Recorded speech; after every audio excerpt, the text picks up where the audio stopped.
Good night, good evening, good morning, wherever you're watching us from on Sports Frenzy. Back with another cricket show this evening. We're earlier than usual because we have a very special guest with us this evening, and I hope that you guys will, enjoy this guest. When we come to Sports Frenzy, we like to bring in the big guns, especially for a topic like this. As you can see in the title, where on earth do we go next in terms of West Indies cricket? Of course, you know, we throw iron and we'll get all the bad things we can think about in this world. When it comes to West Indies, we're on a high, we're on a low, and sometimes we just don't know what to do. But a lot of the times we complain about a lot of stuff, sometimes wrongly so, sometimes rightly so. But we need to find ways to look for positives and to try and find solutions for going forward, and especially for youth like us who love cricket in the Caribbean. We have to try find a way to give our suggestions moving forward. So I want you guys to help me to welcome with us Marshall Hewitt. He's one half of the Caribbean Cricket Podcast, as he like to say, one of the greatest minds that I have seen on YouTube since I've been there. A student of cricket, student of the game, a man with all the analysis he can think about, a big shot, and we can go on and on and on. But he's here, so I'm going to let him introduce himself to you guys. And big up yourself, Mash. Appreciate it. I really appreciate it. He took his time out. He's in England, so I know it's like 11:36 right now. So we have him for a little bit, and I appreciate it, boss. So you just introduce yourself to the people. Yeah. Big up, Demo. Good. Glad to be on the Sports Frenzy show. This feels good, because all this time that you've been jumping in our lives, and I've been trying to tell you to big up yourself and broadcast your show and tell people where to find you. I feel like now it's only right that we do a link up. Straight All up. the people who've joined from the Carib Cricket handle, if you're in the chat, thank you for coming in as well. Make sure you follow, like, subscribe. As you can see the scroll at the bottom, road to 1K subs for Sports Frenzy. So make sure you're subscribing. Don't wait till the end. Do that right now. Even if you're watching this after the stream and so on and so forth. But just happy to be here with you, Demo, and to talk some cricket. All right, boss. And obviously, you guys do the same. We put the link in the description for Caribbean Cricket Podcast. Listen, they're on everything. Like you're on Instagram. It's just tell them where them can find you as well. Because I know that you have, what them call the other stuff, the great Spotify and all of them big shot stuff. So you can just let them know. But the link is in the description for your YouTube channel. So you can go over there and click that and just tell them the other media forums that you're on as well. Yeah, so Instagram, Twitter at Carib Cricket. Most of the stuff we do is probably on Twitter. I would say we're slowly getting to grips with Instagram, slowly but surely. Facebook, we've got a Facebook group as well, Caribbean Cricket. Basically, go into Google and type Caribbean Cricket Podcast, you must find everything. We actually got a website, www.caribbeancricketpodcast.com. So if you go to the website, you can find the link to every single other thing that we do. So actually, maybe that's the best thing to do if you want to find out about us. All right, guys. Yeah, so you heard it. Go and do that. And I like to welcome everybody in the chat. Thanks for joining us. And yeah, we're in here for the probably about 35 minutes, 40 minutes, so we can let Mash go off and handle his stuff and go to sleep. We're not trying to keep him here for the whole night. All right. So I was explaining to Mash backstage that while I was preparing for the Sports Fringy show in terms of the cricket, because we do football and other stuff on different days, but Thursday is for cricket. Well, so while I was preparing, for cuss out the ODI team, since I was last year, we got whitewashed by India. We lost a T20 yesterday. The regional competition started. John Campbell, who we've had here on the Sports Frenzy, my boy JC, he got 100. And Craig Brathwaite, also somebody who I defend a lot, got a massive double century today. And the IPL drafting came out. 17 West Indians. He spoke about that on his channel as well with Santoki. And a lot of stuff has happened since I was last year. But I was preparing to come and cuss out the ODI team for the whitewash. Because before the games, I came on here and said, listen, we have an IPL contracts, people are gonna try defend them IPL contract and all of that stuff. So we might have a glimmer of hope and we might beat India 2-1. All of my other analysts who were on with me, team of madness. No, no, no, we're going to get this, and I was backing the guys. So I came on, I was preparing to come and cuss and rant and rave and all of this stuff. And then I made my bullet points and I was going through YouTube, and obviously once Caribbean Cricket Podcast drops something, I'm there to watch. And so Marshall has something called, a cuss out. And he did a cuss out of the ODI team. And a lot of stuff came out. And again, you guys can go and watch that. And I thought that he got to a point in his presentation when he said, guys, take out your notepads, take out your pencil, because you're going to need to take notes. And I mean, I had some of the stuff before, like the averages of a lot of the batsmen. And so for me, I thought that it would be very selfish of Mash to just keep it on the Caribbean Cricket Podcast. I thought that this is something that the whole world needs to see, and I thought that the more platforms that it's on, the more it will spread. All right, so I'm going to allow him to just break that down for us. Listen, we got 0 points from the ODIs against India. We're like eighth now in on the table in terms of points. We didn't score 200 runs in the series. And so, Mash, what are the implications for us losing 3-0 over there in India? And in terms of points wise, I think now we're gone 15 ODI games, 5 wins and 10 losses. So come talk to me, boss. Before we get into the solutions, let's focus on some of the issues. And before everybody blame Pollard and the coach and all of that stuff, let's hear what Mash has to say, because I don't want people to come here and think say I'm the only person defending Pollard and all of these things. So Mash, talk to you. Boy, where to start? Boy, I think first things first. With West Indies, I always like to go back before I go forwards. You see, and I always like to go and paint the context of where we've been coming from before I criticize or praise the team or so on and so forth. So the first thing everyone has to understand with the ODI team is between 2015 and 2019, we did not win an ODI series versus any team in the world, and that includes Afghanistan. So before anyone tries to say to me, but who are we playing? That includes Afghanistan back in 2017. We didn't beat anybody anywhere, not at home, not away. We won 0 series, right? 2019 World Cup, we had to qualify. People will probably forget, but the only reason we actually managed to qualify for the 2019 World Cup is the then Cricket West Indies, led by Dave Cameron, had to beg the senior players to come back. Chris Gale came back. Marlon Samuels came back. The senior players came out of not even retirement because they had been told they weren't wanted, right? They came back and we scraped into the World Cup. If people remember that World Cup, rain came and saved us against Scotland. The umpire teeth one out so that we could get to the World Cup and so on and so forth. We shouldn't even have made it. Yeah. So if you go back, what is it now? We're 2022. So you go back 2.5 years, we're coming from a position where we barely got to the World Cup. And once we got to the World Cup, we won 2 games. One versus Pakistan. I think the other one was versus Afghanistan. And that's all we did in the World Cup. So this latest stretch of ODI cricket, starting from November 2019 when Pollard took over, people have to understand that we're coming from ground zero in terms of ODI cricket.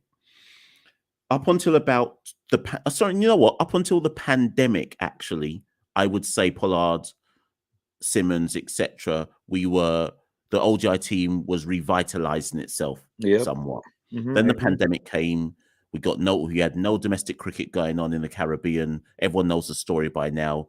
We didn't basically play ODIs again until Sri Lanka came at the start of last year. We won that 3-0. So even up until the start of last year, you could argue the ODI team was on an upward curve. Now, here's the problem. We've had no Super 50 cricket in the Caribbean since February. So actually, February 2021, we beat Sri Lanka 3-0. We have Super 50. No one in the Caribbean has played domestic Super 50, domestic list day 50 over cricket since then. That's not me giving them an excuse. I'm just saying that's the facts. Yep. We then played Australia in the summer against what effectively seemed like an Australia B team. Lost that 2-1. Competitive. Yeah, lost it 2-1, but we picked up 10 points. I'll accept that. Yeah. Now, what's caused the latest issues is the last two series. 2-1 defeat to Ireland, which no one could have seen coming. I thought we'd win 2-1, but obviously we lost 2-1, and then India swept us. Now, the big issue that people have to come to terms with, because the easy thing and what you tend to see online and what you tend to see in the media is blame Pollard, blame Simmons, and lately it's blame Bravo, and then blame Trinidad. So that's kind of where the cussing is going at this moment in time. Yeah. And none of that makes sense to me, because if you had paused time at the end of even at the end of the Australia series in the summer, nobody would have been saying any of that stuff. Because the context of where we were coming from, everybody would have accepted by the summer of 2021 that the ODI team was on a bit of an upward curve. Yep. Start of 2022 now, we look like a mess in ODI cricket. And what I'm trying to present to people is this is much deeper than Pollard's captaincy. This is much deeper than Simmons and what he's doing as a head coach. What I believe has happened with the ODI team is every single batsman has lost form at the exact same time. And the problem we have in West Indies cricket, and you can extrapolate this point to the Test team, you can extrapolate this point to the T20 team, our strength in depth is zero. We can't afford, as a Test team, as an ODI team, as a T20 team, to have players lose form all at the same time, because what we have coming up, what word do I want to use, is substandard. It's substandard. So I think when I did the cuss out, the team that played versus India, and I can see some comments, so I'll come to Hetmeyer and Lewis in a minute. Yeah, but the team that played versus India was King, Hope, Brooks, Bravo, Puran, Pollard, Holder. Let me even go down to Fabian at 8. Okay, let me just wait. Before you move on, though, Mash, I want people to realize that he's talking about the batsmen, because to me, I think the bowlers have been doing decent. I don't want people to put the bowlers in this. No, the bowlers are doing their job. Yeah, and maybe Odin and Shepherd. I mean, they just came in, but the bowlers for me, they're good. But continue. Yeah, let me just clarify. None of this is about the bowlers. I'm focusing purely on the batsmen. Now, of those, so I'll list those batsmen again: King, Hope, Brooks, Bravo, Puran, Pollard, Holder, and I'm even going down to Fabian Allen at 8. And what I would ask everybody to try and be objective about this: which of those players currently is batting well? Which one currently in that top 8 is batting well? And as you know, Demo, what I did on the Caribbean Cricket Podcast is I came with the stats. Let me see what Christoph's saying there. What he said, but Super 50 keep every year. You mentioned no Super 50 have nothing to do with the ODI team, because Super 50 always keep once a year, unless you're saying Super 50 should not be kept twice. No, but the point I'm making about Super 50 is there's been no 50 over cricket. There's Super 50. That was February last year. What domestic cricket has been played since Super 50? Nothing. We never had no first class cricket. Exactly. There was no club cricket because every island had shut down cricket in their Barbados never had no cricket domestically. Jamaica never had any. Trinidad shut theirs down. There's been literally no cricket. Unless you play for West Indies, there's been no cricket. So what I'm saying is, what we've got at the international level is what we've got. Exactly. What are people expecting to come through when there's no cricket going on? It's only now in February 2022 with first class cricket having returned last week that we suddenly have cricket again. So that's what I mean when I say we've had no cricket, literally no cricket. Exactly. Okay. So anyways, going back to the point. So those 7 players, if I just quickly give people some stats, Shea Hope across the last 3 series, we're talking Australia, Ireland, and India. Against Australia, he averaged 26. Against Ireland, he averaged 33. Against India, he averaged 14. listen very carefully, not you, Dima, but anyone who's listening, Yeah, listen man. very carefully to the point I'm going to make here. If that was any other player other than Shea Hope, you'd demand that player get dropped. If you Straight heard, up. if I'd never said his name and I just said, listen to this player, average 26 in the series, average 33, average 14, you'd say drop the person. Brandon King has just come in, Yeah, looked out of his depth against India. I think he averaged 15 or 14 as well, yeah, but I'll yeah. leave him to one side for now because we know Exactly. he's just holding on to Evan Lewis's place. Mm-hmm. Brooks came in against Ireland, averaged 49. Against India, he averaged 13. Again, You're leaving. to me, Brooks isn't a long-term solution, but he'll hold on to his place for now. Puran averaged 30 versus Australia, 5 versus Ireland, 14 versus India. If that was any other player not called Nicholas Puran, you darts for them to be dropped. Mm-hmm. Bravo averaged 7 versus Australia, didn't play versus Ireland, and averaged, I think it was 11 or 12 versus India. Obviously, everyone wants Bravo out. So whatever, I'm accepting that. Bravo out. Mm-hmm. Hold on, Pollard. hold on, hold on. Go on. Guys, I'm gonna get to your comments. I'm gonna get to your comments in a second. I'm just letting Mash present these stats, and Yeah, then we can. let me just Yeah, drop all yeah, the info and then people yeah. can come and cuss Please, me. yeah. Um, Pollard averaged 24 versus Australia, 23 versus Ireland, and basically didn't play versus India. Enough people want Pollard out as well. Mm-hmm. Holder averaged 20 versus Australia, 21 versus Ireland. No, sorry, would he play? I might have that wrong. Sorry, not Australia. 20 something versus Ireland, 20 something versus India. If that person wasn't called Jason Holder, you'd want them out. The point is, there is no one in that top 7 with stats that you can defend, right? But nobody on this channel, I hope, who's watching, listening, is stupid enough to say we must drop all 7 of those players. We can't, Nah, because what's the bench strength? Someone give exactly. me 7 players straight off the top of their head. Yes, people are going to call Hetmeyer. Yes, people are going to call Lewis. But then look at Shimron Hetmeyer in the first class games he's just played. 24, 9, 0, 5. When an Yeah. international player can't even go into first class cricket and dominate, what's Mm-hmm. that telling you? The Mm-hmm. bench strength we have is 0. So I think because let's be honest, West Indian fans are emotional. Yes, We're sir. emotional first and logical second, and this is why you end up with a lot of arguments where we look for the easy argument: dash away Pollard, dash away Simmons, dash away Bravo. But once you stop with all that emotion, and you look at the bare statistical evidence, there's nothing there. There's Nothing. nothing there. So Nicholas Puran is Nicholas Puran. He's got an ODI average of 40. Of course, we can't drop Nicholas Puran. No. But if we are ever going to be a good international team, there should be no player who is above a drop. But our bench strength is so weak, every single player is above a drop. Do you get where I'm coming from? Yep. So I'll leave that there for now because I'm fairly certain there's people Yeah. already who've taken it on and gone, who is this guy? He's talking foolishness. He don't know what he's talking about, and so on and so forth. But All right. and actually, the last thing I'll just say, Yeah. Demo, the last thing I'll say is what tends to happen when I say to people, but who else you calling? Who else you calling? People will just call names. But Yeah.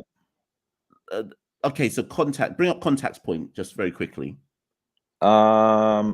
Yeah, there you go. There you go. Now, Contact's my guy, but I'm just going to give you an example here. So Contact says these players could come into the ODI setup, right? Mayers went to Bangladesh. When we took our Yeah. ODI The C team C to team. Bangladesh, Yeah. Yeah. Mayers went to Bangladesh in ODI cricket, looked completely out of his depth. Now, of course, I'm not saying that means he can't play ODI cricket. I would have Carl Mayers in my ODI squad. Yeah. Me But too. what I'm saying is we've tried players before who struggled. Hemraj, we've tried Hemraj in 2018. He went to Bangladesh and India. He didn't look ready. So a lot of these players that people call, they'll just call names, but every name that people call to me, I'll give you some stats which show that they can't manage either. Facts. So we are an international team which has 0 bench strength, 0. So that there All I'm done. right. All right. Cool. So before I'm glad that you're here to present the facts and the stats for us, because a lot of them they cuss me out and all of this thing about Pollard and stuff. And here is one such man, Christopher. He says, I have no problem with Pollard being the captain of the team. My issue is with Pollard has been the same issue I've had with Pollard ever since. He doesn't command a presence in the team. No, I'm sure there's a stat for you that says Pollard has the most 50s Yeah, over.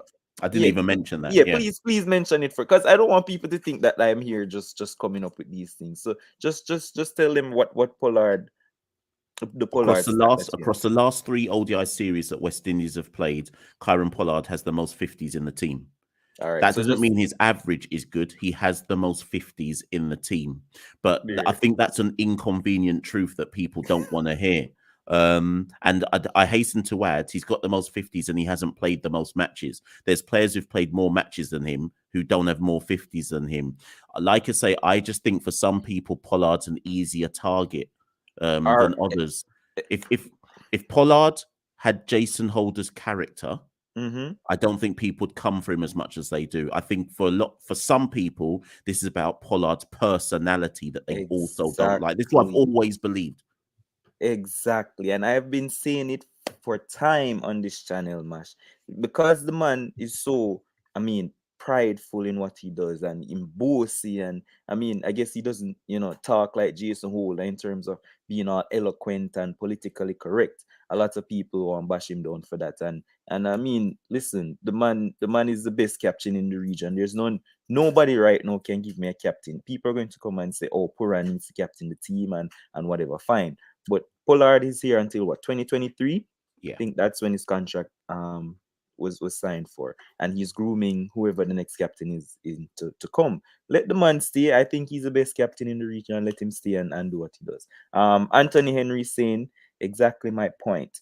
That's why when everyone cussing the West Indies team, I'm saying that players were given opportunity to cement their places in the team and didn't take their opportunity. Also, big up everybody in the comment section as well. Those who came over from Caribbean Cricket Podcast, big up on yourself. Continue to stay with us. And Contact gave a suggestion. We're going to get to that soon. But there's another comment that I saw that I wanted to highlight. Wanty girl. Yeah. So it says that the entire 1 to 6 is out of form. And whoever will replace is either subpar numbers or also out of form. And that's exactly what we're here to discuss in terms of the top 6 batsmen, and that's why Mash presented those stats for us, because a lot of the times, I'll get to that comment after I say this. A lot of the times when I come on here, people are blaming Pollard, the captain, then them start blame the batting, well, the coach, Phil Simmons, and then Darren Bravo. Why is Darren Bravo in the team? Blah blah blah. Like, three people always seem to get the blame. But when you look at it on a whole, the whole top 6 isn't doing much. But yet still we're trying to pick out these three people for blame the whole thing on the West Indies team. So I wanted, and somebody said earlier that I brought you on to defend my point. That is definitely not the case. I brought Mash on because he's one of the top minds in cricket, and that's why he's here. And if the top mind in cricket agree with me, then what can I say? I can't say nothing. It's I just don't know if I don't know if I am the top mind though. You know. it's just what it is. All right. So Michelle, also a Pollard hater, by the way. She says, as I've said, I don't mind us losing for a period of time if we're building for future, which means mainly youngsters should be in the team. I also want to see some progression over time. Um, that's fair. If you can tell us some youngsters with quality, then that's fair. So yeah, so I'll just let Mash finish up on his point before we get to what are some of the solutions that we can look on going forward. Can And I chime in quickly though? or the producer jump in. Uh-oh. All right, so He's a Pollard hater too. no man, Dima. Remember that I'm one of Pollard's biggest when it comes down to his captaincy, because as I said, there's nobody in the Caribbean that is better than him when it comes down to captaincy. So that's Hmm. where I'm at. I see people keep on calling for Jason Holder. Like, what did Jason Holder do as captain for him to basically overthrow Pollard to get back that captaincy position? I'm like, that's crazy. If Listen, it, the best okay, I could person. see it poor run, I can see Mhm. them saying poor run, but to go back to Holder, what sense does it make? Yeah, the best person to answer that is Mash, because he gets a lot of stick for this Jason Holder. So, so Mash, you want to answer that for the producer, please? Thanks. Um, Listen, I've posed this question before. I just want people to be genuine when I pose this question. What is it about Pollard you don't like? I just want people to be genuine with me. And this isn't me trying to defend Pollard. Pollard isn't he's not above criticism. He's not infallible. He makes mistakes as a captain, like all captains do. What I've always liked about Pollard is he has a winner's mentality, which is lacking Yep. across the region. But I just want to understand from people, yeah, just be honest. What is it? What is it you don't like? Like, because we, as producer was saying, it's not like we were winning before. So what is it that people specifically don't like or think that Pollard is doing that means he should stand down or be removed? Or like, I can't answer that one, Demo, because I've never fully got an answer from Yeah. anybody that Yeah. makes any sense to me. Well, someone said that he they didn't like how he treated West Indies cricket, or he turned his back when we needed him most, or something like that back in the days. Oh snap, we have Dino in the chat. Big up yourself, Dino. Also another great cricket mind. Big up yourself. I wish you could just put your stuff in the chat as well, so people can go and follow you. He also says we need an ODI captain groomed like Puran in T20, and Pollard is the man to groom people. Um, you're saying no to Jason Holder. Somebody say bring in John Campbell. I think I know who that is, and we're going to get to that in some of the solutions going forward. Anthony Henry is saying we may not win, but there's a greater effort being shown in trying to win games, and I definitely agree. And we put in a lot of fights in a lot of the games. And contact just above that says Pollard is definitely the best white ball captain around. No one should dispute that. People call him for his captaincy and to be removed don't understand how bad we were before. I fully agree, and that is shots fired at Michelle and shots fired at Christoph. But we're going to move. All right, so I don't know if you want to finish up now, Mash, in terms of the stats, and then we're going to move on to some of the solutions. So what would be your seven then, or top 6, 7 players going forward, since obviously nobody's in form and stuff like that. So for the ODI team, and you weren't here, and I'm sure you didn't see that show, but I had like a 2 minute rant about how they took Nkuma Banadir in India. And Mm-mm. listen, I don't want to get into it again, but you know where I'm going. They took him there, didn't use him, and we have a test match coming up against England, and the man could have been here playing regional cricket from before. But hey, so yeah, tell me your ODI top 7 batsmen, and Okay, how I'm gonna give a 7, right? I'm not Mhm. even saying that this is my 7, but I'm just gonna give people a 7. And those who are in the chat, big up yourselves, whoever's in the chat, but just tell me which of these 7 batsmen you would drop. I'm just gonna give a random 7 now. I hasten to add it's not mine, but this 7. Pope, Lewis, Hetmeyer, Puran. Hope, Lewis, Hetmeyer, Puran, Pollard, Holder, Fabian. That's your top 7. Tell me who you're dropping. The answer's no one, by the way. The Yeah. answer's actually no one. Yeah. So I'll say that one more time for people. Hope, Lewis, Hetmeyer, Puran, Pollard, Holder, Fabian. Top Mm, 7. And yeah. some are going to say Pollard, but he's the captain, so that don't make no sense, right? Not at So all. you can't say Pollard because he is the captain, and you know he's staying as the captain. So move away from Pollard. That's not an option. That's your top 7. Name me a batsman in the Caribbean right now who you would put in instead of one of those 7. Someone saying Brooks has to be Now, in the 7. Brooks can come in. I deliberately left Brooks out. Brooks can come in, or a Carl Mayers can come in, but you're just moving a couple people down then, and that's making your top 8. So Fabian would just go from 7 to 8. The only reason I've Mm, put Fabian at 7 is if you wanted to include somebody like an old Dean Smith or a Mario Shepherd, because Shepherd. you can't put Smith and Shepherd in without having Fabian go up one. So I know Mhm. that there's a space there that which could be for another batsman, but the wider point I'm making is no West Indian in their right mind would drop Hope, Lewis, Hetmeyer, Puran, Pollard, and Holder. No West Indian in their right mind would drop any one of those 6 in an ODI team, even though we suck. You This still wouldn't drop any of those 6. Raj is saying Rovman. Oh, Rovman have a shout. Yeah. So if you want that extra batsman, you can call Rovman, you can call Carl Mayers, you can call Brooks. So if you want the extra batsman, any of those 3 can come in. But that's not my point. Who of those 7 are you dropping? Yeah. Has anyone answered yet? Has anyone given an answer yet? Because the answer is no one. Yeah, And people are this just is saying why, drop ball Demo, and that stuff. this is why my point is we're just stuck with what we've got. We just Yep. have to grin and bear it, because at the end of the day, Hope is still our best ODI player. The stats back it up. Evan Lewis is still a very good ODI player. He just out, like I say, a lot of them out of form. Hetmeyer is still a very good ODI player. Puran is still a very good ODI player. I know people are cussing Pollard, but if you actually check Pollard's stats since he became captain, he has improved from where he was before when Pollard became captain, he was averaging 23, I and think it he's was like 33 now. 25 or 26 with the bat. Yeah. Check his stats.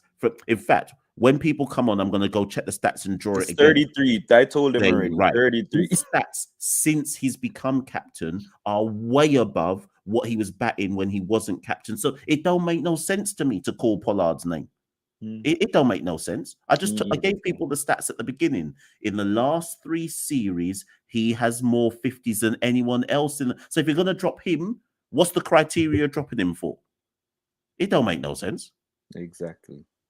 But hold on, bring up Michael's comment. Bring up Michael's latest comment. But Mash, you cussed Pollard the other day. Right, let me answer that. No one is above a cussing, you know. Everyone can catch a cussing. But that doesn't mean that the reality isn't still there. I could cut Pollard can get a cuss. He can get a cuss, of course he can. But I still recognize he needs to be in the team. Yeah. There's a difference to it all. All right, cool. So there's a lot of comments. I don't think I can read everybody's comments, but just some of the like fruits. That's a very weird name. But he gave a top 7. Lewis Mayers, Hope, Hetmeyer, Puran, Pollard, and Jason Holder. And so this is what one of the reasons, Mash, why Christoph said he didn't like Pollard. So he said Pollard is a sellout. Him and Bravo were the main culprits why they walked off the tour. I hate him for that. And I hate him for that, but that's not why I don't want him in the ODI team. I don't want him in the ODI team. He can be in the T20 team, but not the ODI team. Can I answer that? Yeah, go ahead. Let me answer that one. If people go and study the facts from that pullout in India in 2014, in fact, first thing I'm going to say is this. There's a saying where you go, the greatest trick the devil ever pulled was convincing people he doesn't exist, right? The greatest trick that Dave Cameron ever pulled was convincing West Indians that Bravo, Gale, Russell, Pollard were all mercenaries and wanted nothing to do with West Indies cricket. That's the best thing he ever did in his presidency. Obviously not best thing in terms of helping West Indies cricket, but it's the best thing he did for himself by convincing everyone that these players wanted nothing to do with West Indies cricket. Yeah. If you go and study what happened in that 2014 pullout in India, I'm not going to go too much into it because the data, the facts and stats are all out there. Yeah. Dwayne Bravo and every player in that squad agreed with what Dwayne Bravo was doing. If you're going to blame Bravo and Pollard, you best blame everybody else who was there. The only player in that squad who wanted to stay on in India was Marlon Samuels. Everybody else was fully behind what Dwayne Bravo was doing. And the facts of the matter is about 2014 is that the Indian Cricket Board was prepared to work with the players and mediate with Cameron and Wavell Hines as head of WEEP at the time to come to some kind of agreement. Cameron refused to negotiate. Never forget that Wavell Hines agreed an MOU with Cameron without consulting players. And this is what the players were complaining about. So don't get me wrong, Bravo and all that lot do have to take some blame. But when the independent inquiry was carried out after that India pullout, the independent inquiry stated everyone is to blame. Bravo's to blame, Cameron is to blame, Wavell Hines is to blame. They're all to take some blame. And the independent report said no player should be victimized for this pullout in 2014. Well, let me tell you what happened after that pullout. Bravo and Pollard never saw ODI cricket again. Yep. So the victimization came. The 2015 World Cup came. Where were Bravo and Pollard? Not selected. So don't come to me with this argument about Bravo and Pollard were doing X, Y, Z. That's the Yeah. trick that Dave Cameron pulled on the region. Yeah, he's saying that he blames everyone, but they were the main culprits. But hey, I mean, to each his own. Contact says my main problem with Pollard is that as a destructive and legendary franchise player, also for being so experienced, a lot of the times he doesn't lead by example with the bat, and that's fair. That's fair to say. But like I said, as captain, he has improved. His average has gone up. So we're going to hasten because, like I said, I won't be keeping my share for too long. So Dino was saying earlier, which is leading me to what I was getting at. He said that ideally there should be 7 guys fighting for the spots, right? I mean, I don't know where I get all of this pool of players from, but in an ideal world, there should be 7 guys fighting for the spot, but there aren't any solid contenders. No, what I did when I was preparing my stuff, because I know that we have a 7 that is set. You can't drop them.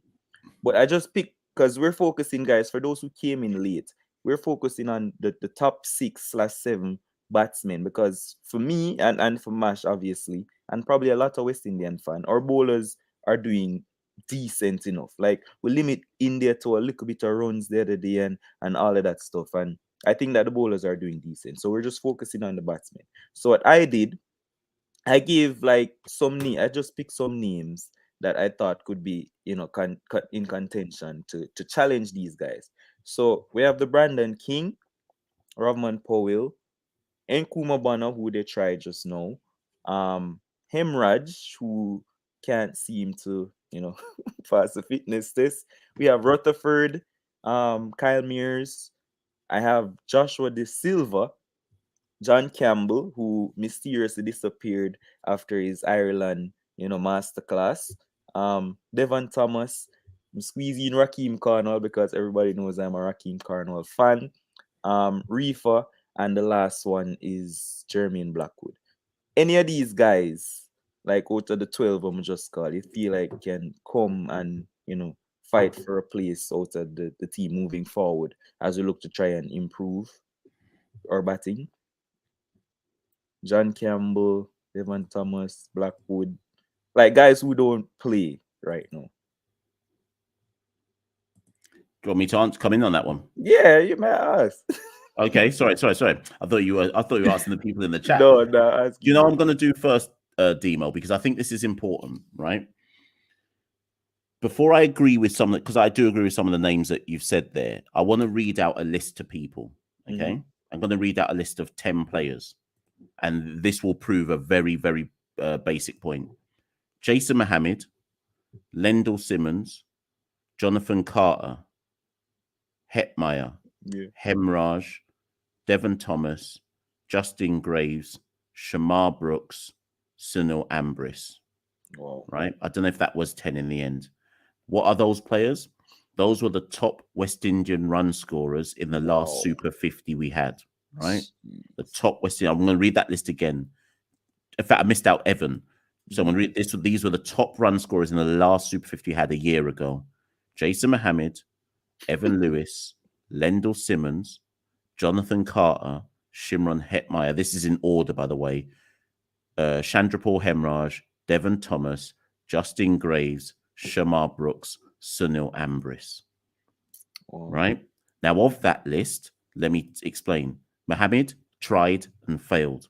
Evan Lewis, obviously in the team. Lendl Simmons, too old. Jonathan Carter, tried and failed. Shimron Hetmeyer, can't get fit, but basically is in the team.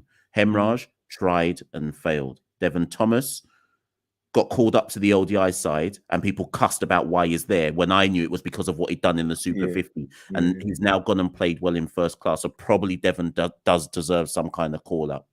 Justin Graves came in for Ireland, completely out of his depth. By far. Shamar Brooks is in the side. Sunil Ambris, been in the side, tried and failed. Nobody who is in this chat right now would have any of those players, obviously Evan, etc., Yeah, Shimron, yeah, yeah. would have any of those players in the team if you called their names. If I didn't tell you they were the top run scorers in Super 50 last year, nobody would want those players in the team. Facts. Now, and yet still, we've tried some of them. Graves, out of his depth. Sunil Ambris, done it before. Jason Mohammed, we know he can't do it at international level. So if that's the top 10, what are we supposed to do next? do, Yeah, man. you, do you see what I mean? So Yeah, yeah, yeah. what we have to do next is very similar to what uh what's his name? Desmond Haynes, or what's his name? What Desmond Haynes and Ramnaresh Sarwan were saying the other day. We're just gonna have to widen the pool. And we're just going to have to start picking people who aren't even proving it in the tournament that's supposed to get them into the team. So we're going to have to start. That's why I think Bonner got into the Oh, ODI yeah. team, because Yeah. there's no stats to back up Bonner being in the ODI team. There's no data to back that up. But they must have looked at Super 50 and gone, well, boy, Super 50 can't help us. And that's our premier Yeah. 50 over competition in the Caribbean. So this is why this is almost full circle, Demo, going back to what I said at the start. What's our bench strength? We don't have no bench strength. We're going to have to think outside the box. So the names that you've called, yes, are Carl Mayers. Yes, I would bring him in. Yes, are Rothman Powell. But let me tell you, let me find Rothman. Let me find Rothman for you. In the last Super 50, Rothman Powell scored 141 runs at an average of 23. There is zero reason for Rothman Powell to be in our ODI side. But we have to think outside the box and just go, well, boy, you're doing little bits and pieces now in T20, come into the ODI side, because we can't rely on our domestic cricket to prove anything for us. We really and truly, we can't. Fair. Oh, the producer is here. All right, but Marshall, I heard you mention Brooks earlier on, right? I think he has a place in this team, you know. Reason being, if you notice, West Indies were incapable of batting 50 overs. This is the batsman that could stay there and all the other guys bat around him, because, as we have pointed out, Shea Hope has been hopeless in the last couple of series. He was the one who normally does that, but since he has not been doing that, a place could be in the team for Brooks, because if you realize that on many of the occasions that he has gotten out in ODI is when he's trying to up the ante. So if he has batsmen around him that could probably say, all right, we'll take the risk, you just bat accordingly, because he has a good technique and he accumulates his runs at a decent clip. So he could be the one that being the accumulator while the other guys around him do the attacking. What you say? What No, I agree. I agree with you. So that top 7 I gave earlier on, I would accept that you should probably have another batsman in there and move Fabian down. And that would, right now, I think that's a Brooks, that's a Mayers, that's a Powell. But probably for me, it's a Brooks, simply because he doesn't mind actually rotating for ones and twos and this, that, and the other, and everyone else can bat around him. But the wider point is Brooks is 33 years old. So what's coming through after that? We're in the mud, you know. We're actually in the mud. But I mean, I can see a few comments, and this is valid. And I know before the show started, Demo, you and I spoke about this. One of the solutions is we've got to play more cricket. I know it's a pandemic, that's where we're going. We're not playing enough cricket. We really aren't playing enough cricket, because we're relying basically on a set of players who can't really help us. All right. If you see what I mean. All right, man. So we have you for like another 8-10 minutes. All right. So we just want to get to the solutions, which is basically for me the main thing. So I didn't want you to leave without us addressing the solutions. And I know I've been getting a lot of chats and stuff. I can't get to everybody because we have a guest here. So here's the thing. Let us move away from this scapegoating Darren Bravo, scapegoating Kieran Pollard, scapegoating the coach, the batting coach, and all of these things. Obviously everybody here knows my stance by now. I think that coaching at this level is very overrated. Unless you're playing under 19 cricket, like I saw Curtly Ambrose doing with the under 19 team, coming on the sideline and telling the youngsters what to do and blah blah blah. At this stage, these men are big men, professional franchise cricket all over the world, all of this stuff. You can't tell them what to do. Yeah. All right. So solutions going forward, and you just mentioned one. You think that we need to play more, I don't know, red ball cricket or just cricket in general in the region, because like I mentioned to you backstage, when Hussey came into the Australian team, he had a bag of runs behind him, and like basically if you go all around the world, their cricket you have to make a lot of runs before you can get a place in the national team. And it seemed like for us, like you averaged 23 like a Solazano the other day, and you just listen, this is not a dig at Solazano. It's not. I'm not digging it. Oh, it's just you average 23, and like that, boom, you get a West Indies call up. So for you, one of the solutions for you is more red ball cricket, more ODI cricket, and all cricket in general in the region. Yeah. Yeah, I think there's several things, and I know Crick Dino is still in the chat because he's just put in a comment. Um, and I think Dino and I have spoken about this a bit as well. At the end of the day, my thing is, what are the territorial boards doing? Because it's too easy to just say, well, Cricket West Indies should do this, they should do that, right? Funding is always going to be an issue. So I'm going to say some stuff, but it's always going to come down to funding. Yeah. So part of it has to be, what are the territorial boards doing with regards to sponsorship and the development of cricket within their particular country? So Jamaica is my country. So what is the JCA actually doing? What are they actually doing to enhance cricket? So it's first things first. The first solution is looking at the territorial boards and scrutinizing them and saying, what are you doing for our cricket? So rather than me as a Jamaican or someone as a Bayesian or a Trini or as a Guyanese or whatever it might be, saying, Cricket West Indies should do this and they should do this and they're not doing that and they should be doing this. Direct that question at your territorial board. Look for accountability from them to say, what are you doing for cricket in our country? So that's first thing. Mm-hmm. Secondly, if we are going to look wider and more holistically at Cricket West Indies, the thing that needs to happen immediately once we are out of the pandemic properly is 18 cricket must return. And I would put far more focus on 18, as much 18 cricket as I could possibly afford, and get the next generation, whoever you deem that to be, Mm-hmm. get the next generation traveling to an 18 tour to South Africa, to Australia, to Sri Lanka, to this or that, because the reality is we can't expect the next generation to be any good as well, because why would they be? Why would they be? What structure and what pathways are in place for them to suddenly just turn good? We just seen our latest under-19 team come 11th, you know. Wow. 11th. Yeah, and there's the Probably point from Dino, like where all the Jamaicans that play for the under-19 team. Like I think Kirk McKenzie's in the team right now. I mean, he didn't play in the game, but hasn't he's got a there. game though. Yeah, like they just come here in New York and they play in the American League and they play US Open and all of that stuff, and you just never hear them again. But yeah, go ahead. So yeah, 18 cricket. Thirdly, I hear people cussing the coaches and this, that, and the other. If people are serious about coaching and they, boy, you see, you get me upset.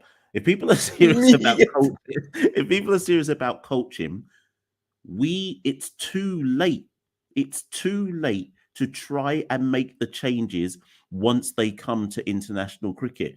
Phil has said this time and again.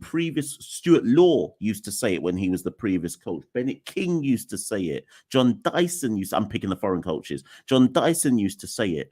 The players, when they get to international level, have so many flaws that you're suddenly asking an international coach to fix things that should have been rectified long before they got to the international level. So if I'm Cricket West Indies, and this is one of the things that I think they are doing and trying to do, the coaches need to be at a lower level. The coaches who are training up to be level 3 coaches, like a Shiv, Gary Mathuran's one of them as well, Nikita Miller's one of them, as much as they deserve their chance and they should come up into West Indies, actually they're needed with West Indies under 19. They're needed with the age group teams, West Indies under 15, because clearly something is going wrong out of each territory, that players are coming into West Indies with issues that they and flaws that they shouldn't have. Okay. I was going to make a point off the back of that. It'll come back to me. Another one, this is a wish list one. We either need second 11 cricket or we need under 23 cricket. Second 11 cricket. Yeah, so when I say second 11, so you see how we're playing first class cricket right now. Mm-hmm. Okay, so let's use Kurt McKenzie. Jamaica obviously are playing Barbados. Kurt McKenzie's in the squad, can't get a game. Mm-hmm. There should be a second 11 first class tournament running parallel to this. I know it's expensive. I know, Yeah. obviously, but Yeah. there should be a next 11 for each team that is playing at the same time. So if you come to England and you watch county cricket, whatever it might be, Mm-hmm. each county, the 18 counties in England, all have a reserve team. Oh. So what's his name? Nico Reefer from Barbados is in Mm-hmm. Surrey's reserve team. He's playing second, like he's playing first class cricket, but at the reserve level before jumping up into the first team. Yeah, so it's Yeah, pretty much like they do it in football in England, yeah, like exactly. the Yeah, so under yeah, exactly. But 23s. we don't have it. We don't have it. We Oh. don't have it. If you're not in your national team, what are you actually doing? You might as well go America and try and make some money. Yeah, that's what they do, bro. Because we don't have no reserve. We don't have no reserve. So what is Kurt McKenzie going to go through this entire first class season, Better not. play 0 games and just hang around the Jamaica squad? That don't make any sense. Yeah, that better not happen, bro. That So better not happen. Sports Frenzy, I guess this is a producer saying, I mean, some aren't given the opportunity. Can't tell me that Leroy Lug, who can't scratch him age, playing ahead of Kurt McKenzie, same for Alvin Williams. Listen, man. I think we might have to have a part two because we're running out of time. So I'm going to have to let Mash leave. But I had two more points in terms of the way forward, and that was a brilliant one. now go for it, man. Add on the 10 minutes. Let's round it up to the hour. All right, cool. So the next thing for me then, of the two, is like, for me, I think it's a mental thing first. Like, I don't think West Indies players, they use the, like, you watch Australia, and listen, man, I say we don't, but if you watch Australia and everybody else play cricket, it seems so seamless at times, the way how you rotate the strike, and they make cricket look so simple in terms of batting. And I don't know what you think about having, I don't know if they have team psychologists right now, but more team psychologists, and just working on players' mental aspect of the game. I don't know what you think about that moving No, I forward. actually think, do you know what? That's a really valid point, and I need to word this properly because it could come out all wrong. And if it comes out wrong, I don't mean it the way it's going to come out. Mm-hmm. So let's take Hetmeyer as an example. So you know how everyone says Hetmeyer's not fit, but actually, I wonder if Hetmeyer's fitness is more a mental fitness than it is a okay, yes, there's a physical fitness issues, but Mm, what I also mean is our players are immature in the context of play. And in fact, well, Dino's just said exactly what I was about to say. yeah, How read it many first. times Read it do you first. watch West Indies and you're like, that shot wasn't required, or I don't know, rain's coming and a man's trying to hit a six, like they're not playing they're not Blood. playing the situation, or six. What was it? It was the recent series against, was it Pakistan or South Africa? Do you remember that? Kieran Powell got a 50. It was the game he got a 50 in, And you and we got were run like, out. no, I think he hit one. He got caught on the boundary, but it was just before lunch. It was just No. before lunch, and he was on 50, and we were something like 90 for 2. Now, Nah, I Kieran remember when he Powell, got run out. I don't remember that, but I remember he got run out. That was mad. somebody in the chat will remind me, but Yeah, yeah. if I use that example, Kieran Powell is a big man. He's Mhm. 30, 31 now. He's played international cricket for the last 10 years. See, Contact has reminded me. Mhm. He's South Africa. he's played international cricket for the last 10 years, and yet he's having brain fades like that. And for me, and maybe it's just because we support West Indies, so it looks more often than maybe it actually is. But I often find that the most cussing I give the team is because they don't seem to play situations well, as opposed to not having the ability. Everybody knows that Hetmeyer, Pooran, Shea Hope, Evan Lewis are just as talented as anybody else around the world. Agreed. But are they mentally tough?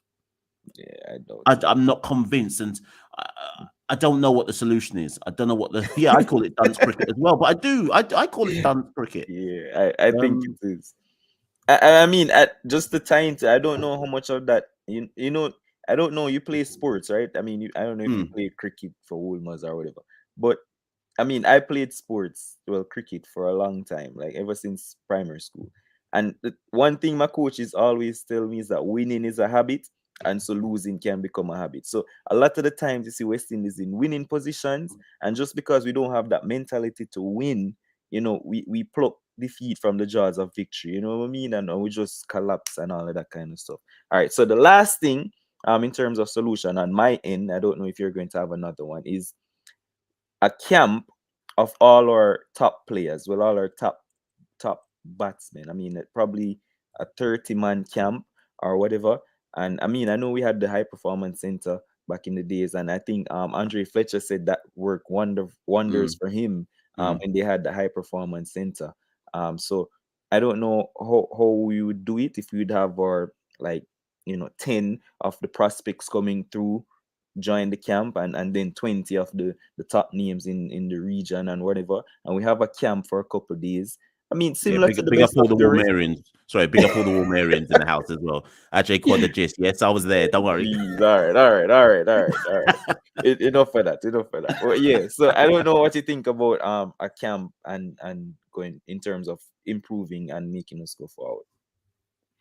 Yeah. So, as you correctly pointed out, Demo, I think it's quite interesting actually that a lot of our current tests, not a lot, but in recent times, what Holder, I think Bonner was at HPC, Gabriel was at HPC, Blackwood was at HPC. HPC is generally spoken about really highly in terms of the players, not the players it helped produce and the cricket grounding it gave them. Obviously, I know that Cricket West Indies have bought out the Coolidge cricket ground now, and maybe they'll want to base an academy there. But basically, I don't see how we move forward on. We can't really, if you think about it, we can't really move forward until every island or country's got their own. If you think about it, every country needs a high performance center. Every single one. Now, hopefully, what Cricket West Indies are going to do in the interim is base one out of Antigua, and the best players across the region will just have to go there. But the decision, and I believe it was under Dave Cameron, the decision to close the HPC was dunce, absolutely dunce, because we've had nothing that can replicate it since. And as a result, what players have really, in the last 3 years since that Holder crop, of players, which players have really come through? What people have to ask themselves is who's really come through in the last 3 years, and what was responsible for them coming through. So, for example, Pooran's come through, but arguably you would probably say that Pooran has come through nothing to do with West Indies cricket. That's probably T20 cricket and playing abroad T20. Yeah. Josh De Silva has come through, but he was playing cricket in England. Abroad, yep. He was in England. I mean, I guess the latest one, Seals. Yes, JB Seals. Actually, Seals. good point. Okay, well, so we can take a Seals, but then how many years do we have to wait for the next Seals then? And then actually, who was the last Jaden Seals? Alzari Joseph. But look how long it's taken him to kick on from. Remember, Alzari Joseph. The way people speak about Seals is how we used to speak about Alzari Joseph. You're right. Look how long it's taken Alzari to finally get back to a position where we can talk about him like that. Again, so something is clearly wrong with our pathways and development systems in the Caribbean. Facts. All right, guys. Oh, I don't know if you have anyone to add, Mash, because we're going to wrap up and I'm going to let you go. But just in case you have another one in terms of, helping us move forward, because we complain a lot about West Indies cricket and what costs and go on. But I mean, I think giving solutions also should play a part. We have responsibility as fans to demand solutions for West Indies cricket. So I don't know if you have any other ones. If not, then bring up Christoph's comment. Christoph, because that's what I was about to say. In Barbados, they have program when they send young cricket players to England to play cricket. Oh yeah. So that's my solution. Not to England per se, but what I am saying is, if it was up to me, the region needs an agent, right? An agent who picks the best players in the region and focuses on getting them. They still must come back and play when it's like first class season or Super 50 or whatever. But out of that, we need an agent whose sole responsibility is to get our best players getting experience in as many places as possible. So it doesn't have to be England. It could Yeah. be grade cricket in Australia. It Mhm. could, because I'm telling you now, whichever country they go to is better than our standard of cricket. Of So course. it could be Easily. it, Easily. it could be grade cricket in Australia. It could be South Africa's first class system. It Mhm. could be Sri Lanka's first. We just need someone whose role is to find your examples, like your talented youngsters. So someone mentioned Shamar Springer. So you take a Shamar Springer and you say, you know what? I can get you a little deal in let me pick a country, Pakistan, playing in their first class season. Now, why would Shamar Springer want to go to Pakistan? I don't know. But the point is, I do. Okay, let me put it back to you, Demo. Do you trust our system to develop players? Nah, I No. don't. So that's, to me, that's what needs to happen. All right. Listen, appreciate you coming on, Mash. I know we probably said 45 minutes to an hour. Appreciate you taking the time, man, and massive respect, as the producer is saying, for passing through. I'm sure everyone in the comments appreciated your knowledge, and I hope all of you remember his link is in the description. Go over there to Caribbean Cricket Podcast, like it up, subscribe, man them thing large. And I mean, if you have Spotify, you go and do that too, and all of the other media formats that's out there. Boss, it's always a pleasure. Like, we can listen to you talk about cricket for ages, boss. I mean, like I said, you're one of the great minds, and probably, one of the top ones on YouTube. Bring up Dino as well for passing through. Listen, one of my things said Dino is just a little man in the comment section, but that's a big shot right there. You need to get him on next, Yeah, I have to work on it. I have to work on it. So I hope that we can do this again, and I'm really glad that you came on. So big up yourself. I don't know if you have anything to say to the people Yeah, before we run down. just a last little thing, Demo, because at the end of the day, like I say, thank you for everyone who was there with the live. But more importantly than anything, the only reason I agreed to come on, because it's late here, in England. Exactly. That's why I appreciate it. But the only reason I agreed to come on is because at the end of the day, Demo is good people, So if anyone's in this chat, I'm giving Demo the cosign. Make sure you go follow Sports Frenzy. If you've been listening to this chat this whole time and didn't press like once or didn't hit the subscribe button, make sure you do that. Sports Frenzy show is more than just cricket as well. So let's go. Make sure you're listening to all their content, etc., etc. So yeah, hit that subscribe button, people, and big up Demo. And lastly, because we didn't even get a chance to discuss it, Demo, but I just want everyone to know that John Campbell would be in my test team opening against England. I just want people to know that that's who I would have opening against England. But wait. Demo, you and I can have that discussion another time. Yeah, we will. So then you're just gonna, you know what, Salazano, you had your chance, you got concussion, that's it. Bye. Yeah. All right, good. All right, thanks a lot, man. Big up everybody. See you guys when I think we have a show tomorrow about the EPL. So big up yourself, and thanks everybody for joining us. Thanks again, Mash. Big up.